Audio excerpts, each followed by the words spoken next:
Listo, doctora. Bueno, bienvenidos todos a esta tertulia del día de hoy, que va a ser presentada por el capítulo de Bucaramanga y bajo el formato híbrido. Vamos a tener personas conectadas y hay personas que de manera presencial están en el capítulo. Voy a darle la palabra entonces a la directora del capítulo de Acoldece en Bucaramanga, la doctora Diana Leslie Blanco, para que presente a nuestro panelista y al tema que hoy nos va a presentar. Doctora Diana.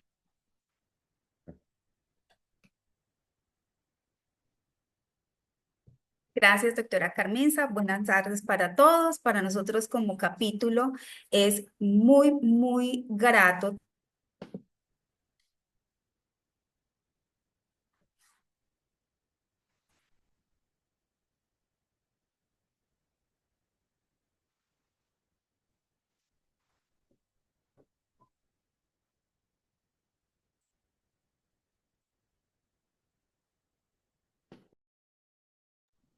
Doctora, se congeló el audio y la imagen.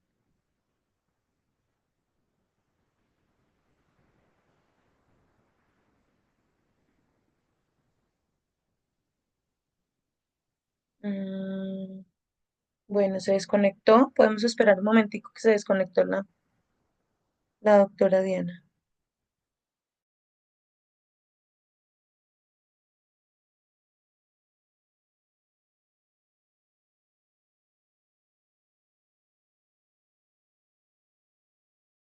Bueno, no sabemos qué sucedió.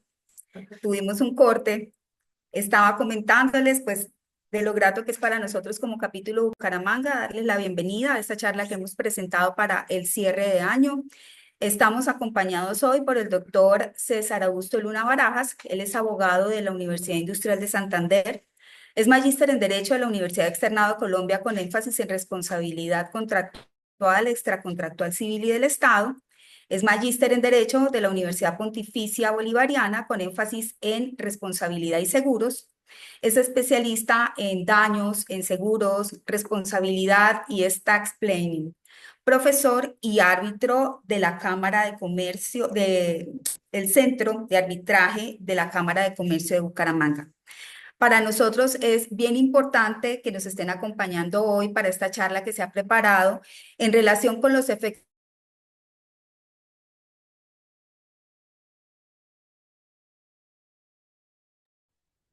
Tienes muy mala conexión.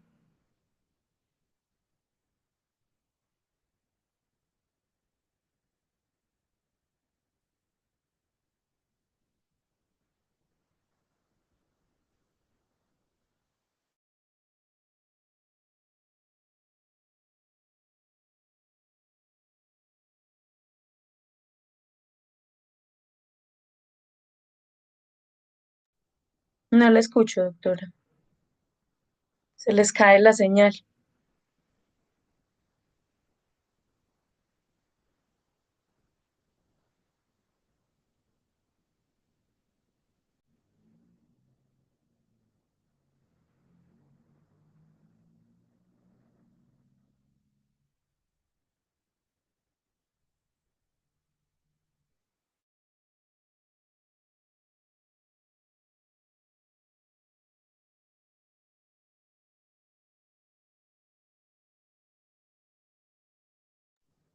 Doctora, tiene el micrófono cerrado. Andrea, te preguntaba si podríamos ensayar al menos el audio. Es que se les está cayendo a ellos no es cuestión de ellos allá el internet, se les cae, Sí, de se acuerdo, desconectan. pero podemos de pronto encontrar un medio de al Bueno, menos de qué escuchar pena. al doctor Luna. Hicimos varias pruebas antes. Hicimos varias pruebas antes y no tuvimos esto que está sucediendo en este momento. Sí. Bien, ya estamos aquí. Vamos entonces a darle paso al doctor César para que pues inicie con su charla en este momento. Muchas gracias y pues nuevamente discúlpenos por la dificultad que estamos teniendo en este momento.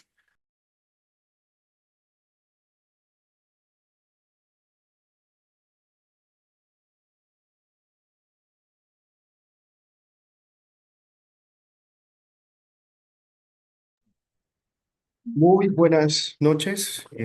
Un gusto estar acá con ustedes. Un saludo muy especial para todos los miembros de esta importante asociación. Quiero pues saludarlos y presentarme. Soy también miembro de la asociación, soy César Augusto Luna. Y bueno, vamos a tocar un tema de actualidad. Digamos que se ha seleccionado ese tema para efectos prácticos y dado que en la actividad aseguradora claramente tenemos un papel muy importante en lo que concierne a la reparación de los daños derivados del ilícito. ¿Ustedes me pueden confirmar si son tan amables si están viendo la presentación? ¿Alguien me puede confirmar? No la están viendo. Eh, Vamos a enviarles, de todas maneras, el compromiso es enviarles la presentación. Allí van a encontrar un código QR en el cual van a encontrar un documento en el cual se hacen algunos análisis relacionados con este tema. Entonces, sorteando estos problemas técnicos a los que nos enfrentamos también en nuestro ejercicio profesional, vamos a iniciar señalando que, y aquí quiero hacer un ejercicio imaginativo, o más bien de recordación. Pensemos por un momento el siguiente escenario en nuestra práctica profesional. Un desafortunado accidente de tránsito, ¿verdad? Que genera no solamente lesiones personales graves o la muerte de algunas personas. Ello implica arrancar un conflicto judicial que se extiende por años. Generalmente las víctimas tienen la idea romántica de la justicia a partir de lo que pasa en las novelas y en el cine y por otra parte persiguen una compensación. En tanto que los asegurados procesados penalmente temen perder la libertad, el prestigio que implica el antecedente penal y afectar su patrimonio. Entonces, en el centro de este conflicto se encuentran los aseguradores. El asegurador piensa, evalúa en cómo mediar, cómo cumplir con el contrato y cómo facilitar una solución que beneficie a ambas partes. Pero en ese camino nos enfrentamos a posiciones supremamente inflexibles, tan inflexibles como algunos de nuestros colegas que aplican sin rigor los criterios indemnizatorios y no vayamos más lejos, posiblemente a un escenario procesal complejo, tal vez con una sentencia penal de primera o de segunda a cuestas y un recurso extraordinario de casación pendiente de solución. Entonces, ese es el escenario al que nos enfrentamos y vamos a desarrollar este plan de estudio, de abordaje en 4 puntos. Básicamente vamos a arrancar con una introducción, vamos a señalar el contexto jurisprudencial y vamos a señalar el contexto normativo, vamos a referenciar el problema jurídico, vamos a dar unas respuestas y finalmente vamos a hacer unas cortas pero muy precisas reflexiones finales. Ya estamos, pongamos el código QR, por favor. En el primer slide que ustedes tienen en pantalla hay un código QR. Yo les agradezco que por favor lo utilicemos para descargar el documento base de esta conferencia, que repito es el análisis de esta decisión que nos trajo el día de hoy. Dejemos aquí un momentico para que hagamos eso. Muchas gracias. ¿Ya alcanzaron? Bueno. Listo.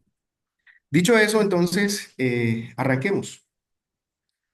La reciente decisión de la Corte Suprema de Justicia en su sala penal está contenida en un auto, puntualmente el auto AP. Ese es el ejercicio imaginativo, imaginémonos eso, recordemos eso. 4757 de 2024. ¿Por qué es importante esta decisión? Porque resulta que cambia radicalmente las reglas de juego en materia de reparación integral.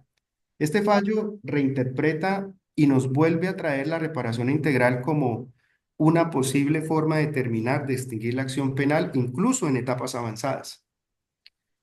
Ello extendiendo inclusive a los juicios que se tramitan por el sistema penal acusatorio de la Ley 906 de 2004, ¿cierto? Pero hay que preguntarnos lo siguiente, Primero, ¿qué significa esto para el aseguramiento del patrimonio. Y segundo, cómo impacta esta jurisprudencia a los aseguradores en su rol de protección de los asegurados. Obviamente, gestionando los riesgos, garantizando la reparación oportuna para las víctimas en su función dual, también de proteger el patrimonio del asegurado. Entonces, fíjense que este no solamente es un debate académico, sino una cuestión estratégica que redefine o está llamado a redefinir el papel del seguro para explayarlo en terrenos de la equidad y de la justicia. ¿Por qué es relevante este tema? Y aquí quiero darle significado al título de la introducción, un puente entre la reparación integral y el derecho de seguros. Resulta que ese vínculo no tan visible se hace evidente en casos de responsabilidad civil derivados de conductas punibles. Aquí resulta clave la intermediación de los aseguradores en la reparación integral, pues básicamente porque son quienes asumen las indemnizaciones pactadas y con este cambio jurisprudencial del auto 4757 de 2024 que nos ocupa, se amplía esa aplicabilidad en el sistema penal acusatorio. Eso es importante porque permite a las aseguradoras intervenir incluso en etapas avanzadas del proceso penal y no esperar al incidente de reparación integral, que es el escenario natural en el que se construyó este sistema, donde después de declarar la responsabilidad penal, es posible en ese incidente estimar los daños, perjuicios y ordenar su reparación. Y ahí es donde aparecen esos terceros llamados al pago. Están los fondos, los terceros civilmente responsables en virtud del 2347 y 2349 del Código Civil. Y por supuesto, los aseguradores en virtud del contrato de seguro. Entonces, quiero decirles que este cambio jurisprudencial que nos trae esta tarde genera que en casos de lesiones personales, dolosas o culposas, aquí tengo que decir algo. Si son dolosas, son aquellas que no tienen una secuela permanente, y si son culposas, recordémonos que no pueden estar agravadas por los artículos 110 o 121 del Código Penal, que corresponde a los agravantes de cometer la conducta bajo el influjo de bebidas alcohólicas o de sustancias alucinógenas. Y el otro agravante es el de abandonar la escena de los hechos. Entonces se salen de esos presupuestos normativos aquellas conductas agravadas. Dentro de este contexto normativo y jurisprudencial es importante retomar el artículo 42 de la Ley 600.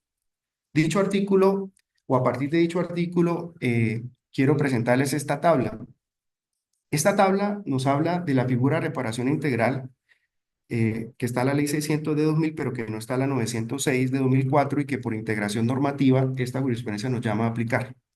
Entonces, lo que les acabo de decir, delitos que admiten reparación integral, los excluidos, obviamente, hurto calificado, extorsión, violación a los derechos morales de autor, defraudación a los derechos patrimoniales de autor, violación a los mecanismos de protección de derechos de autor, y la norma nos habla de que se repara el daño a partir de la condición, si se puede ser, o el requisito de que se evalúen por parte de un perito, o bien que la víctima manifieste estar resarcida integralmente. Y hay un punto adicional, y es que nos valida en el derecho contractual la posibilidad de llegar a esos acuerdos.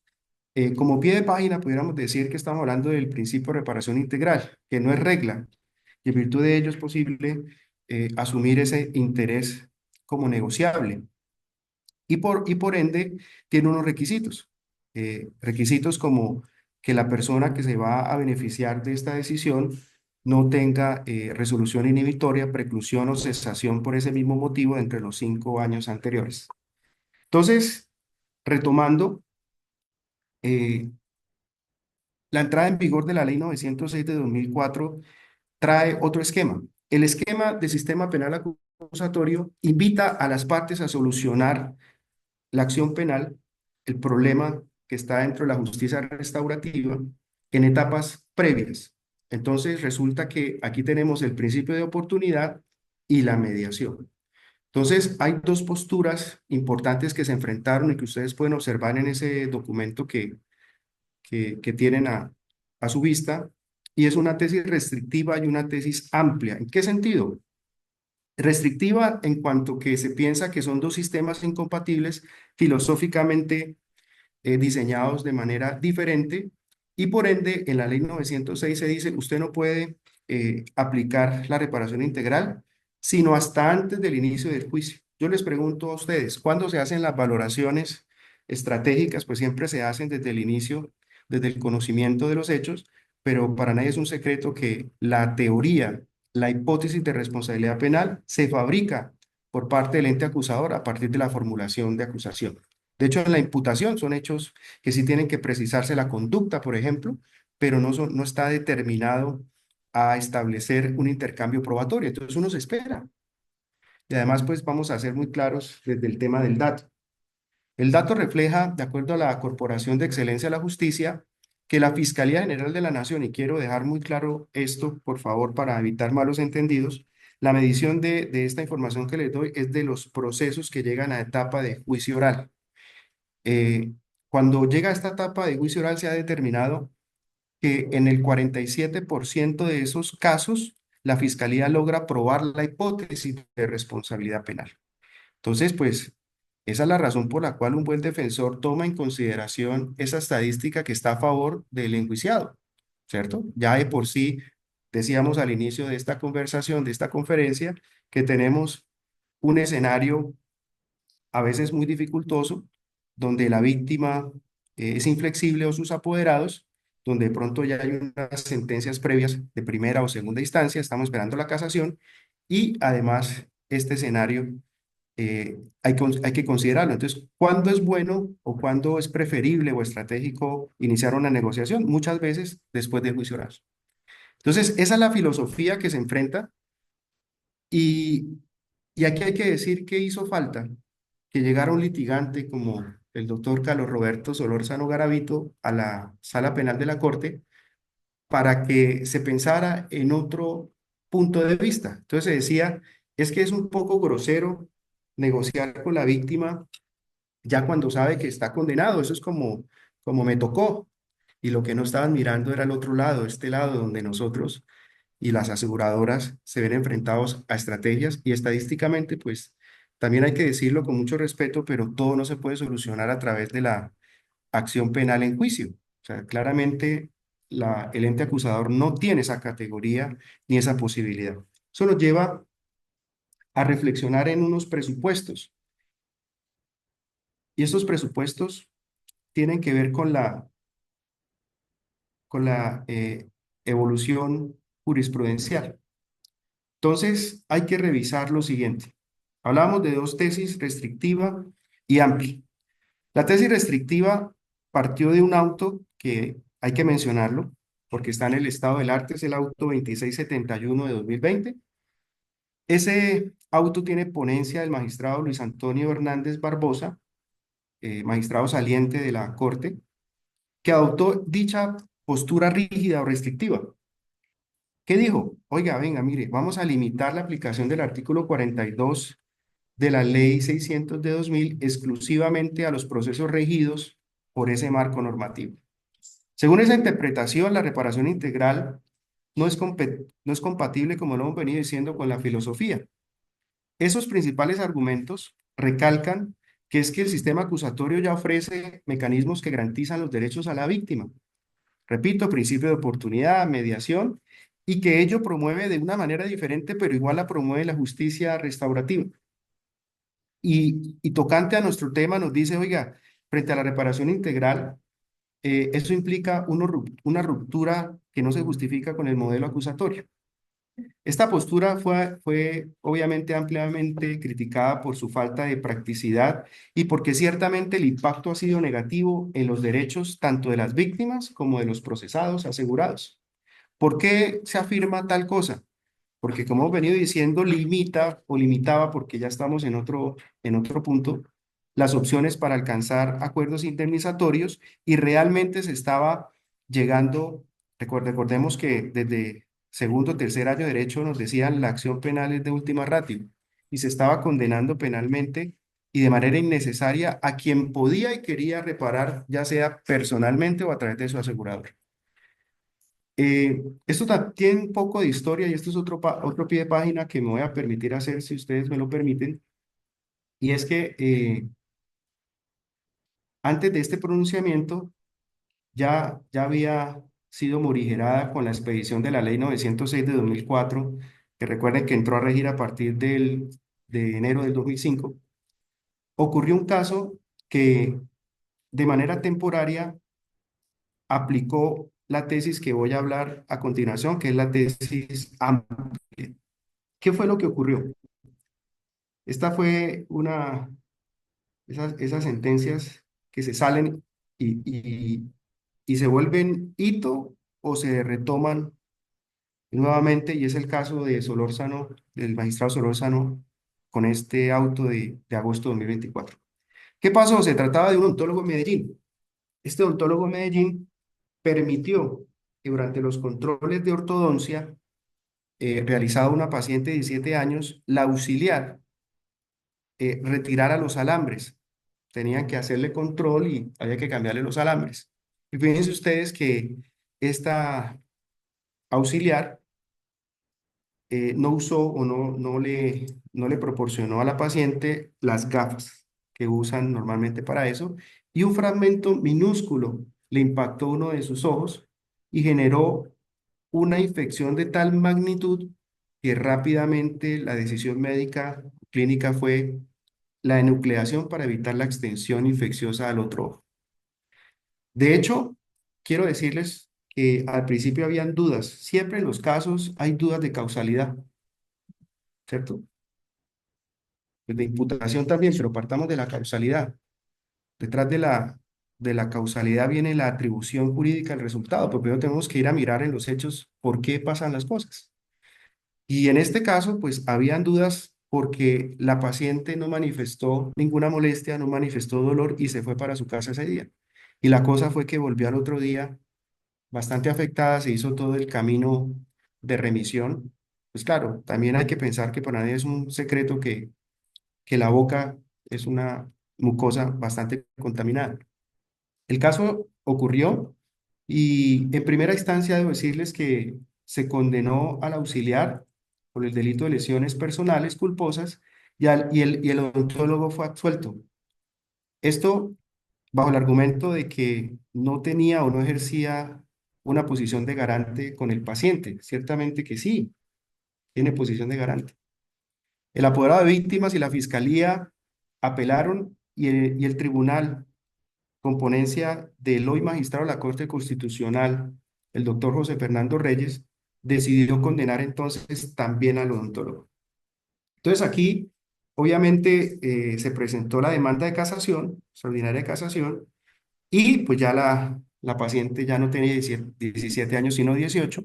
Se llegó a un acuerdo económico con ella y con sus padres, pero repito, en ese contexto acababa de entrar en vigencia la ley 906 de 2004 que decía aquí reparación integral hasta antes del juicio oral. Sin embargo, se apeló, la defensa apeló, fíjense ustedes, no tanto a la favorabilidad como principio, sino a la igualdad. Porque fíjense usted que el factum es muy similar en los casos, repito, delito desistible, lesiones personales culposas, sin agravante, no es un delito económico, ya lo vimos. ¿Y por qué razón justifica el derecho que quienes están bajo el rigor o el ritual más bien, de la ley 600, se les admita la reparación integral para extinguir la acción penal y los que están bajo gobierno de la 906 no? Entonces, por igualdad. Y este argumento funcionó y temporariamente se dijo que procedía esta figura en una transición normativa, repito, con ponencia de la doctora María Rosario González. Y aquí es donde aparece, repito, el doctor Luis Hernando Barbosa con su ponencia en esa postura que cambió la anterior flexibilidad. Y ya en 2024, que es donde estamos hoy, con ponencia del doctor Carlos Solórzano, se hace, y en el paper que ustedes tienen ahí lo pueden ver, una enunciación de esa tesis amplia. ¿Qué dice esa tesis amplia? Venga, vamos a mirar el caso y a revisar los principios rectores que tenemos aquí, favorabilidad. Vamos a siempre preferir normas y soluciones más beneficiosas para las partes. Y aquí hay que hablar de justicia restaurativa. La justicia restaurativa nos dice, es importante que la víctima llegue a la verdad, que no sea revictimizada, que no haya repetición, que haya una reparación, por supuesto que es importante, que haya un castigo si lo tiene que haber, pero es que estamos en presencia de esa inflexibilidad que evita en la práctica que justamente ese patrimonio de la víctima sea resarcido. Cada quien hará las cuentas, cada quien hará las cuentas. Pero uno debe pensar que muchas veces la mora judicial no termina siendo tan negativa como uno piensa. Si se ve los PIGs de las personas jurídicas con el tema de reservas de las compañías de seguros. No es lo mismo pagar hoy a pagar en 10 años. De hecho, es un factor que normalmente todos usamos y seguiremos usando en las negociaciones. Bajo un lema muy cierto, yo no estoy tan de acuerdo con que la gente siempre tiene la razón, el pópulo. Yo no estoy tan de acuerdo, pero en esto sí, más vale pájaro en mano que ciento volando. Entonces, mire, reciba ese dinero porque pues usted hace mucho hoy con eso, mañana no se sabe y puede ser menos. Entonces, ese principio de favorabilidad sale avante en esta tesis amplia. Atrás. Eh, También tenemos la justicia restaurativa a la que estamos haciendo referencia, que no consiste únicamente en castigar, sino también reparar. ¿Y para qué castiga si es que está reparando? Y se lo permite la norma. Y en la igualdad, porque repito, son eventos que se pueden asimilar y en los cuales no se justifica ese manejo diferente.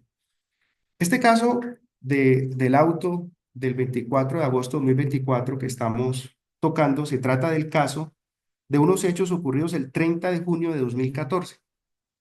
¿Qué pasó?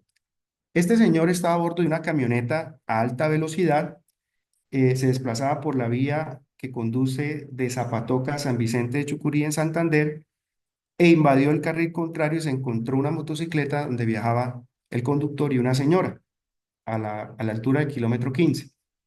La señora, que iba pasajera, sufrió las siguientes lesiones, voy a ser muy preciso: lesiones con incapacidad médico-legal definitiva de 60 días y como secuelas de deformidad física que afecta al cuerpo de carácter permanente, perturbación funcional del miembro inferior izquierdo de carácter permanente y perturbación funcional del órgano de la locomoción.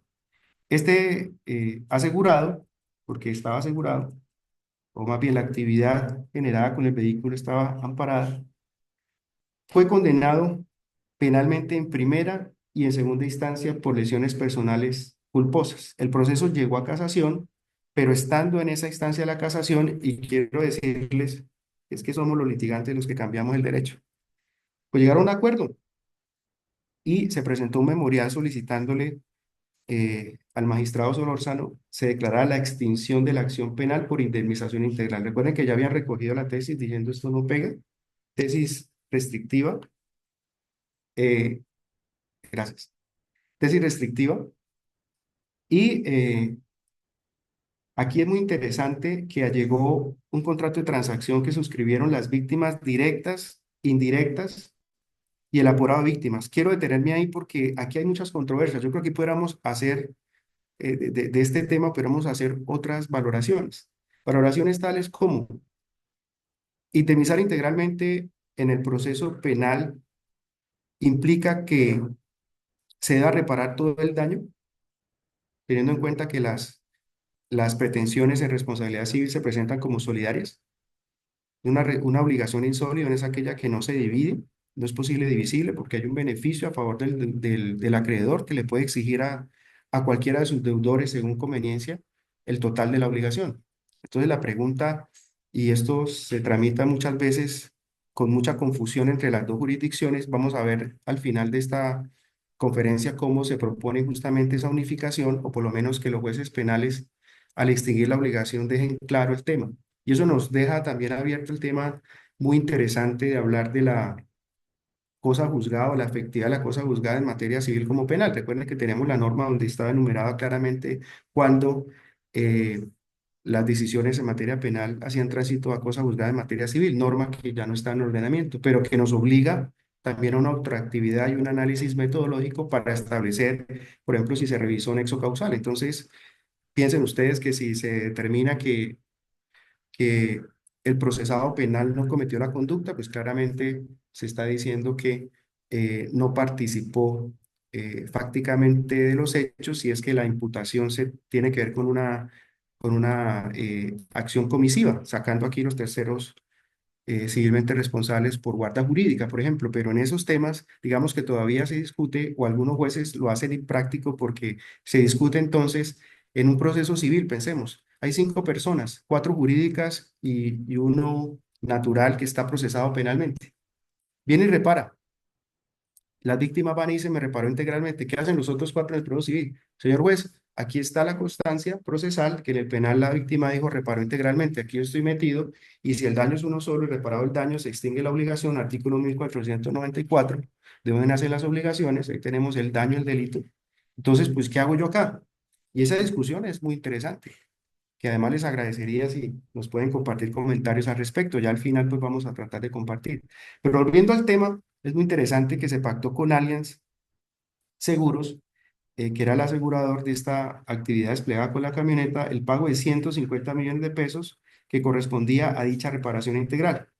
Entonces, lo que se planteó además es que se están indemnizando integralmente los perjuicios, ¿cierto? Lo que sin duda alguna puede hacerlo una persona diferente al procesado que cometió el delito. Repito, normalmente en los procesos de ley 906 vemos a las personas es después, aquí lo vemos antes. Y es donde sale esta tesis amplia del doctor Solórzano en ese sentido. Ahora, ¿qué queremos el día de hoy para ir cerrando para ir cerrando, no, para ir delimitando, porque el tema es muy amplio, mirar algunos problemas jurídicos.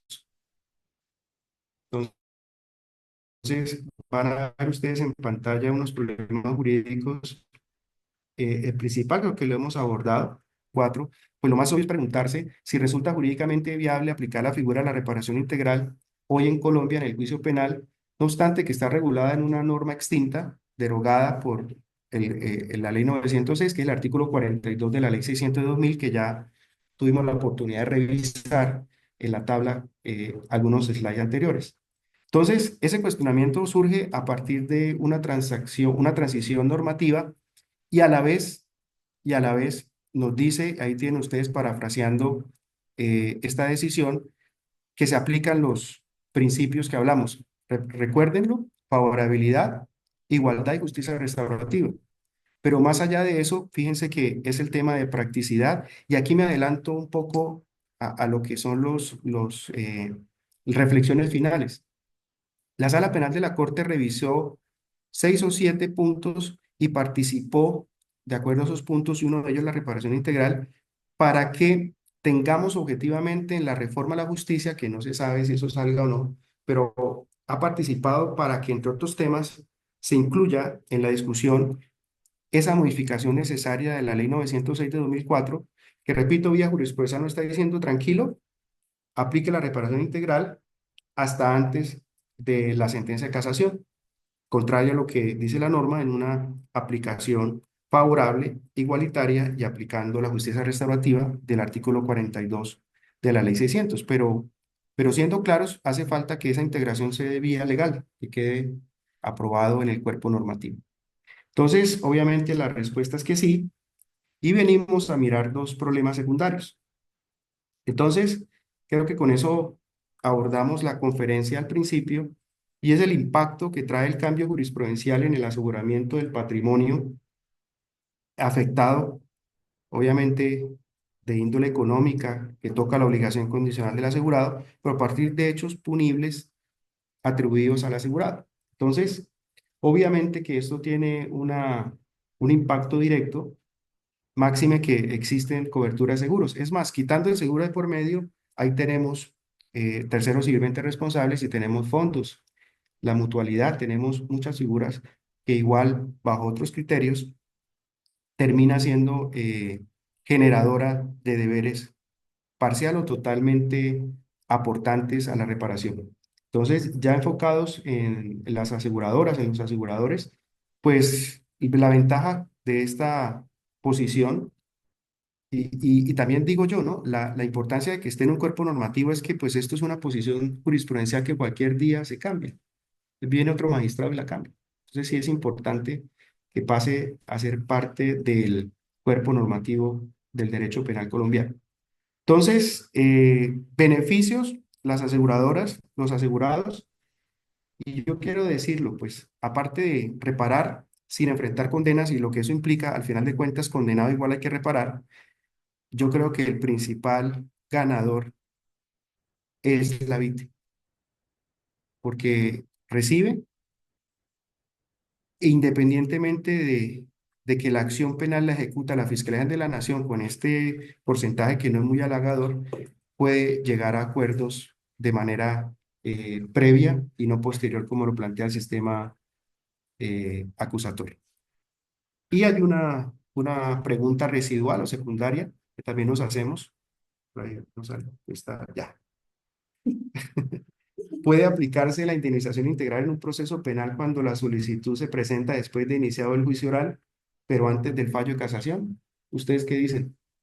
Lo acabamos de decir como 40 veces. Por supuesto que sí. Esa es la idea y creo que ese es el motivo que nos trae el día de hoy a esta conferencia. Y ya para ir de verdad cerrando, y de verdad que agradeciéndoles la atención que han tenido y sobre todo la paciencia con los problemas técnicos que pues son ajenos a nuestra voluntad, es importante resaltar algunas reflexiones finales. Ahí tienen ustedes 7 círculos, voy a pasar por ellos de manera rápida. Podríamos profundizar en cada uno de ellos. Entonces, vamos a entender la reparación integral no solamente como un derecho del procesado penal y como la manera idónea, y aquí también los invito a reflexionar en la acción. Estos días he estado pensando en eso, porque claramente hay que entender que es la misma acción civil de la víctima que se ejecuta con normas civiles en un proceso ante la jurisdicción civil que las que se aplican en la reparación integral ante juez penal. La razón no me la inventé yo. La norma dice que el juez penal se quita la toga penal y debe utilizar el Código Civil, el Código de Procedimiento Civil, las pruebas catalogadas y aceptadas por el procedimiento civil, o sea que es la misma acción civil. Y aquí quiero meter la cucharada, pero pues que toca, y es, eh, digamos que estoy de acuerdo con la tesis amplia, pero miren esta dicotomía que puede uno pensar. Esta acción, al cabo de el ejercicio de la acción penal, pero como esta favorabilidad, esta igualdad, nos hace ver que antes de casación, la pregunta es, entonces, el juez penal se le amplía esa posibilidad para también ser civil antes de ese incidente? Y la respuesta va mucho más allá de la academia para decir sí o no, sino lo que eso implica.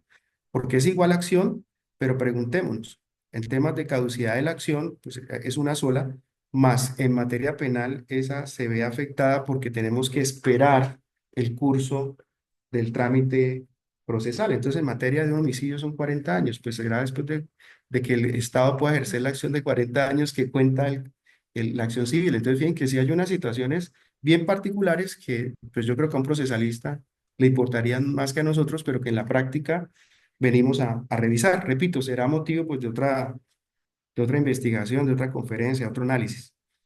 La superación de la tesis restrictiva, por lo menos hay que decirlo como continuará, porque esto es una tesis jurisprudencial.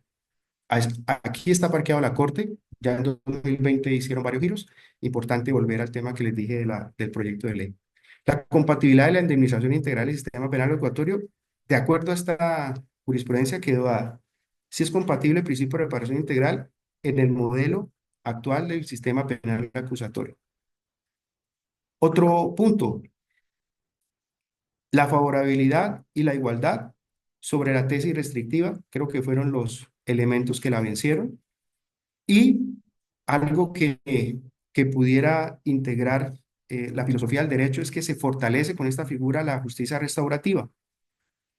Y por último, pues eso también puede ser objeto de un rastreo, el hecho de que no se pudiera llegar a estos acuerdos hasta antes del juicio oral generaba descongestión judicial. ¿Cuál es la invitación acá? Para ir cerrando. ¿Cuál es la invitación acá? Que nosotros hagamos parte de la discusión, sí, haciendo seguimiento, apoyando, ¿cierto? Estos cambios que se requieren normativamente, si bien la jurisprudencia ha dado el giro, necesitamos el cambio normativo y, por supuesto, mejorar las prácticas de los aseguradores frente a ese cambio jurisprudencial. ¿En qué sentido hablo de mejorar las prácticas? Pues de que podemos hacer una mejor, una mejor labor de negociación en el sentido de rápidamente contribuir a la terminación anticipada por este mecanismo de la de la reparación integral, perdón, en el proceso penal. Y hay unos retos que se prevén en en la armonización entre los jueces penales y civiles. Yo sí extraño mucho que el legislador dejara claro los efectos de la cosa juzgada en uno y en otro lado, ¿no? Cuando al juez penal le parece que está reparado integralmente el daño y cuando al juez civil le parece lo mismo. Entonces, les quiero contar, es posible, y hemos tenido casos en el bufete de esas circunstancias. En el bufete hemos mirado, por ejemplo, jueces civiles que dicen, perdón, jueces penales que dicen, es que la norma del artículo 42 de la ley 600 de 2000 dice que cuando el procesado repare a la víctima, y yo veo que repararon en el proceso, ya se terminó el proceso civil, pero para mí él no ha reparado. Porque la norma dice, claro, es una posición muy cuestionable, pero vaya usted y meta la tutela y dígale que el daño es uno solo, que es una fuente de las obligaciones, reparado el daño, bla, bla, bla, y que finalmente cuando el procesado penalmente contrata un seguro es para proteger también su patrimonio, ¿cierto? En virtud del contrato de seguro, desplazando unos riesgos que asume, obviamente, según su criterio y su potestad el asegurador y que paga por él. Vaya, explíquele al juez penal. Entonces, sí hace falta que esa norma se produzca con esa suficiente claridad y contundencia para tener efectos de la cosa juzgada y reparación integral, porque finalmente la víctima, y eso lo colocamos en los contratos, debe ir a ratificar este acuerdo siempre que... Sí, pero es que ¿quién lo reparó? Hemos tenido esas audiencias difíciles. ¿Quién lo reparó?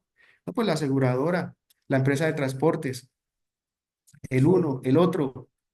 O sea que el señor no, y entonces el penal no cierra. Entonces merece un antecedente, una condena penal y una tutela en vivo. Ahí tienen ustedes nuevamente el código QR con un documento obviamente muy mejorable, ¿cierto? Demasiado mejorable. Y quiero cerrar con esta frase de un libro que me recomendó mi buen amigo, el doctor William Barrera, que también se lo recomiendo. Eh, Dice algo importante con lo que quiero cerrar esta conferencia. Y para que lo hagamos propio nosotros también. Y es que el gran objetivo de la educación no es el conocimiento, sino la acción. Entonces los invito a poner en juego este principio de la reparación integral, repito, entendiendo que sí se puede reparar en cualquier momento del proceso penal hasta antes de la sentencia de casación los perjuicios de acuerdo a los lineamientos de la ley 600, artículo 42 de la ley 600 de 2000, repito, casos de homicidio y lesiones culposas sin agravante del 110 y 121 por cometer la conducta bajo efectos del alcohol o las drogas o abandonar el sitio, ¿cierto? Y dolosas siempre y cuando no haya alteraciones permanentes, secuelas permanentes. Entonces, pues, el agradecimiento con ustedes por su atención, las disculpas por los problemas técnicos, esperando que sigamos enfocados y revisando a ver si es verdad que esto descongestiona, si es verdad que esto nos sirve. Yo, pues, mi opinión es que sí, pero pues esto no es lo que yo diga, ni me faltaba. Y pues esperando sus comentarios, sus preguntas al respecto. Muchas gracias.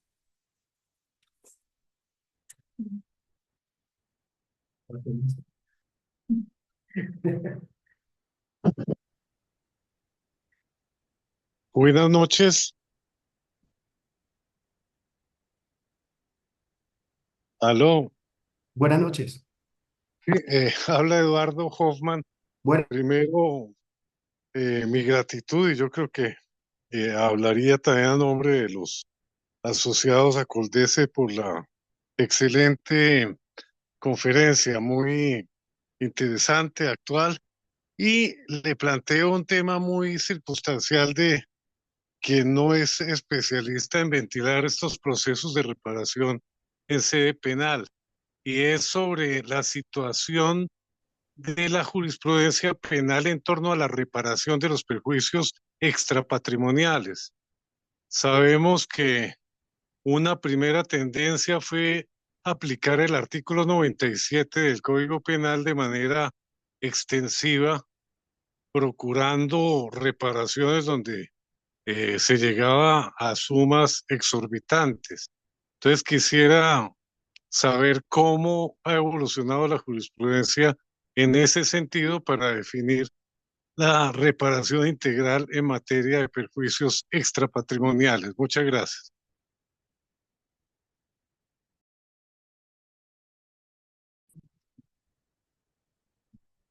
En materia de los perjuicios llamados extrapatrimoniales o inmateriales o daño a la persona, tenemos sí mucha tela por cortar. Justamente en estos momentos se escriben y se deben estar escribiendo tesis y tal vez redactando sentencias que proclaman, por un lado, ustedes saben, está el doctor Sergio Rojas Quiñones, que nos dice que hay que irnos por el tema de los baremos indemnizatorios, como los aplica el Consejo de Estado, ¿cierto? Sobre básicamente tres eventos. La muerte, la muerte es por falla del servicio, los daños antijurídicos por privación injusta de la libertad y lo que ocurre con las lesiones. A mí me parece sorprendente, doctor, porque el código napoleónico, que era un código muy, hay que decirlo, protegiendo el patrimonio, muy económico, economicista, decía de los jueces que eran la boca de la ley, cosa que ofende a un operador judicial que tampoco le gusta que le digan operador judicial, sino juez, ¿cierto? Entonces a mí me sorprende porque veo algunos jueces civiles que pueden valorar los daños inmateriales libremente con arbitrio judicial aplicando tablas del Consejo de Estado. Digo, pero pues si no lo puede valorar, ¿para qué traes tablas? Y a jueces penales que hacen idem con el tema. Entonces yo quisiera saber si es que al final del día lo que resulta más práctico son las famosas tablas o no. En ese orden de ideas, pues tenemos 100 salarios en materia penal, 80 en materia de jurisdicción civil ordinaria y 100 en materia de lo contencioso administrativo.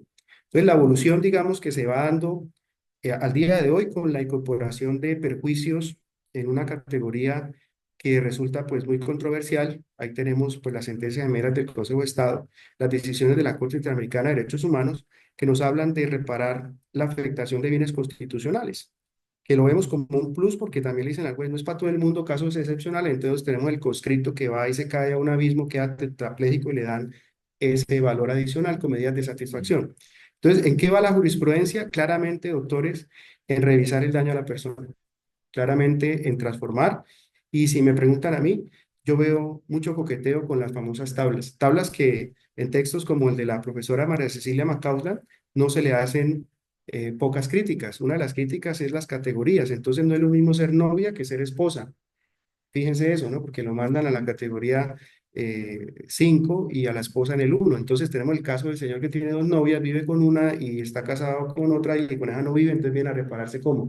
¿Cómo se aplica la reparación integral? Eso es reparación integral. Y eso es otro tema de investigación. ¿De verdad existe la reparación integral en Colombia con una mora judicial que nos ubica en el tercer, cuarto país del hemisferio con más demora en la resolución de conflictos? Y cierro con esto, que pues sí lo vengo diciendo y no me cansaré. Nos hace falta el artículo 121 del Tribunal del Proceso, porque es que en Colombia usted tiene total convencimiento y total realidad y acción hasta para eh, tutelar si un derecho de petición, dependiendo del derecho de petición, 15 o 20 días usted tutela. Pero en Colombia nadie tiene idea de cuánto dura un proceso. Y con los nuevos códigos se han curado en eso. Dijo, no, no, metamos en eso. Entonces, ¿cómo así que para un derecho de petición, que es el derecho más violado del país, fundamental, yo sé de antemano cuánto se va a demorar, pero no tengo la más mínima idea de cuánto se va a demorar un proceso civil con lo que eso implica? Justamente, no por salirme del tema, sino que estamos hablando de la reparación integral. ¿Eso es reparación integral?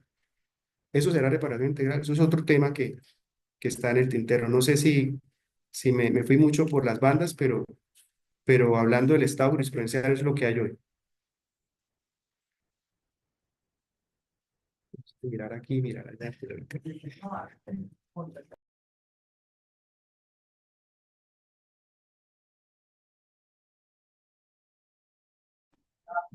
Hola, buenas noches. ¿Me Muy escuchan buenas ahí? noches. Sí, señor. Gracias. Mucho gusto, Alejandro Beltrán de la ciudad de Cali. ¿Cómo les va? Excelente la reclamación. Sí, Alejandro. Un saludo especial, doctor. Muchas gracias.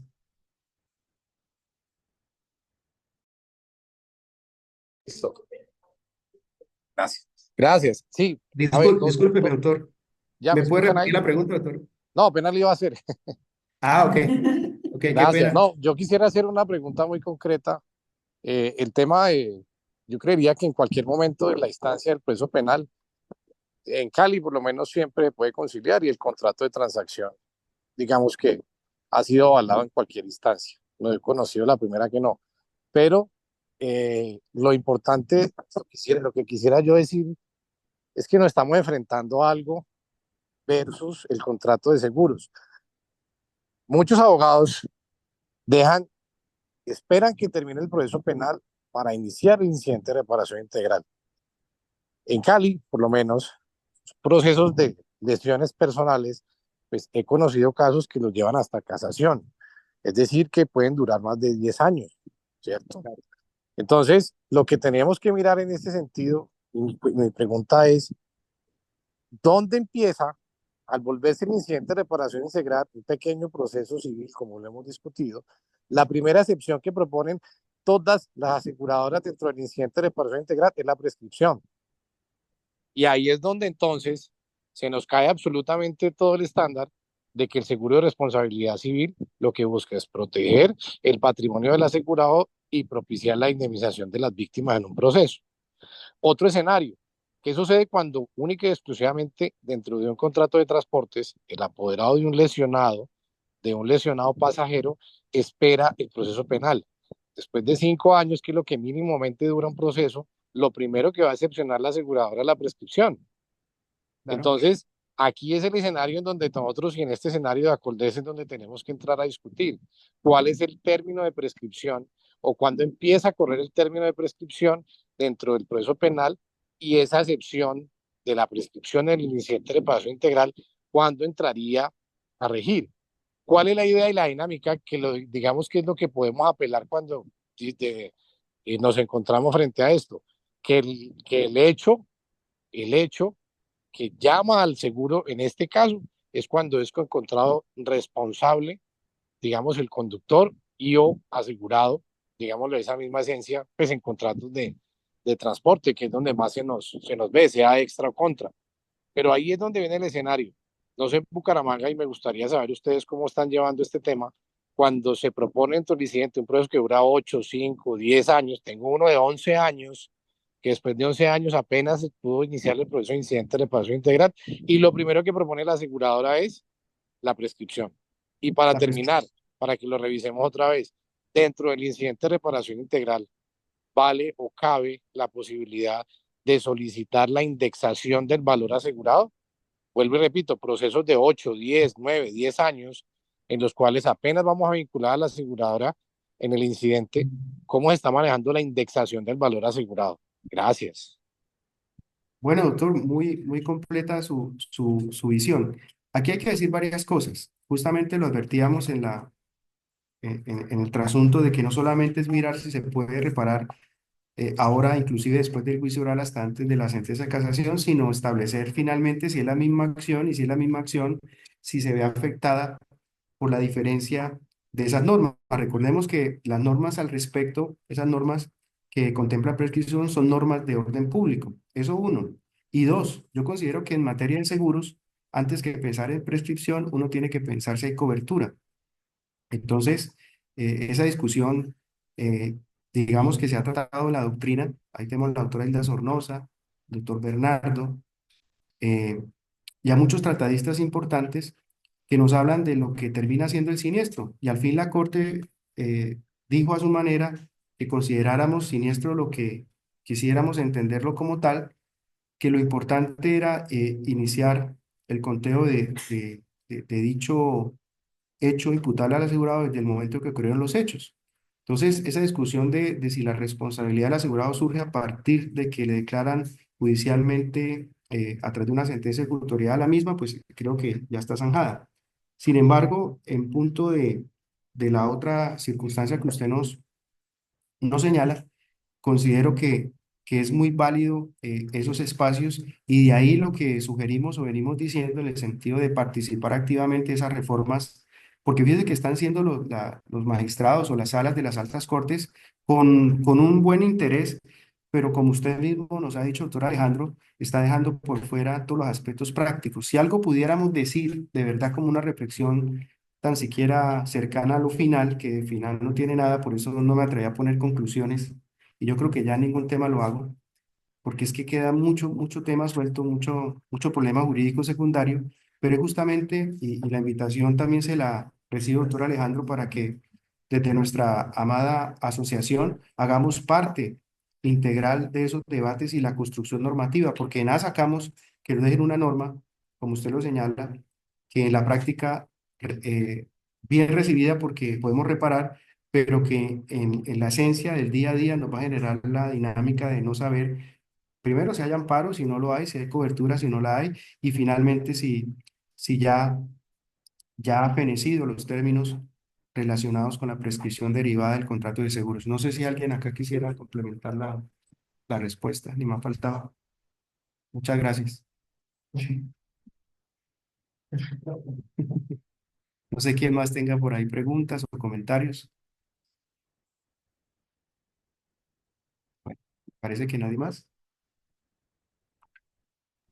Como les digo, agradeciéndoles mucho su valiosa asistencia, su atención, su participación y agradeciendo también a Coldese por permitirnos estos espacios para, yo creo que no concluir nada, sino movernos en torno a estos temas que son del día a día. Muchas gracias. Muchísimas gracias, doctor Luna, por su magnífica presentación, por haber atendido esta invitación del capítulo de Bucaramanga y a la doctora Diana y a todo el capítulo de Bucaramanga por esta importante iniciativa.